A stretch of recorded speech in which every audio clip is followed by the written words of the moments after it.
in Brooklyn at the Biddies and Blokes studio with the head biddy in charge, Miss Sunnie. Tell us a little bit about yourself. I'm 25. I'm born and bred in Brooklyn, New York, you know, all day, every day. And I'm kind of like obsessed with saving the earth. Tell us a little bit about Biddies and Blokes. What is a biddy and a bloke? I used to get shipped to Britain a lot as a kid, like all my summers. So biddy and bloke are basically just like older forms of saying guys and gals. A bloke is like a proper gentleman. A biddy is like either a very older woman or a very young, like gorgeous, you know? What inspired Biddies and Blokes? I can't remember doing anything else. Like, you know, like I feel like I was always just like, how can we like recycle, reuse? What can we do to like, you know, I don't know, save, you know what I mean? And like when you just look at clothing or like older clothes, you get this whole feeling of like, you know, the history, like who wore it? What like birthday party did they go to? How many like celebrations were there? You know what I mean? That's like every piece of clothing basically had this like long story. I feel like it's anthropology, if you will. How did you start sourcing the stuff? Was it just you shopping in your mom's closet or an aunt's closet and being like, I like this, I'm gonna take it, because goodness knows I be swagger jacking my mother's stuff. The funniest thing about that is that my mom used to go into thrift stores and I would stand outside.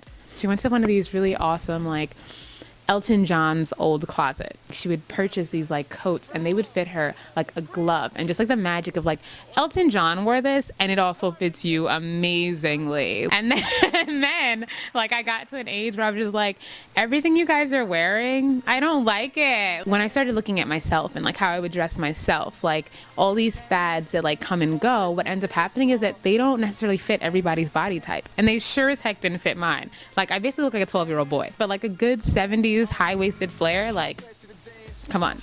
That gives you body. Like, it gives you body and it gives you body. Now fast forward and now Biddies and Blokes is your baby. Like this is what you do. How did you come into the idea of basically making this your career?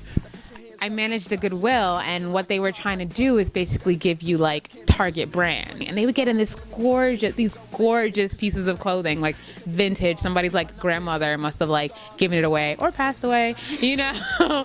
And like, but it was like so amazing, and they were just like, no, we don't want to put that out. We don't necessarily have like a clientele for it. And I'm just like, you guys have no clue. Like this is what people eat up, you know what I mean? And like you're throwing away history.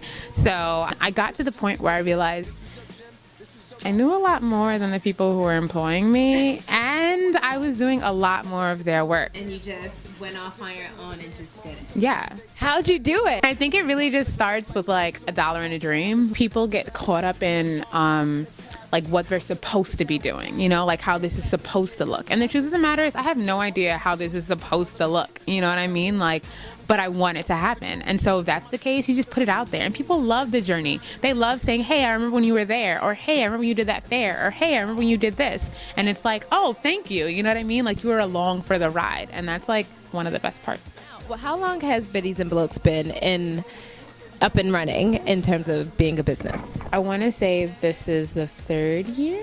You've done so much in 3 years. Like I feel like there's so many farther places to go. But for me, it's like in the past, like, I don't know, 12 months. If you just look at like where this all like came from, like I used to do it in my stepmom's like spare bedroom, which is like 4 by 5. Like that's where I would like price everything and size everything and do all this other stuff. And then it was like, all right, let's move someplace else a little bit bigger. And you keep moving it to see that like things change, and the more that you like put work into it and put like your heart and soul into it, like things get better and better and better. That's inspiration right there. That's what that is. A lot of times people get so discouraged when they like see how they're starting out, but they don't know that it's just a matter of like desire, persistence, and you know, like hard work. What has been your favorite Biddies and Blokes moment? Wow. Okay. My favorite Biddies and Blokes moment was actually when I did my first pop-up shop. I'd done fairs, I'd done festivals, and all I ever wanted was like a store, you know? And I was just like, I just want to be here and like be able to interact with people, and I ended up hating it.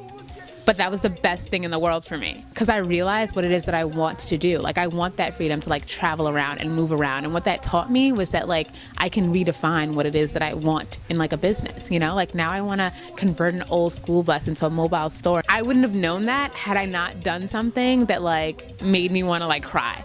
And for me, that was like the best moment where you're like learning in like the midst of like your trials and tribulations. Would you say that that's one of the biggest lessons you would teach anybody that is trying to get into thrifting or anything like that? Stop and look at all your failures because they're like the best parts. You know what I mean? The easy stuff, like whatever you're doing, you're going to be good at because it's you doing it and only you can do it.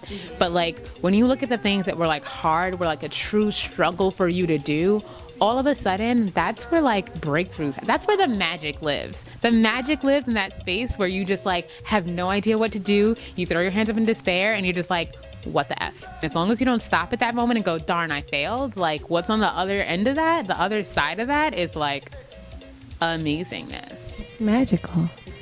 It's almost like unicorns and fairy tales. Oh, it's definitely unicorns and fairy tales. It's definitely unicorns and fairy tales. And who doesn't love a good unicorn? Did you know?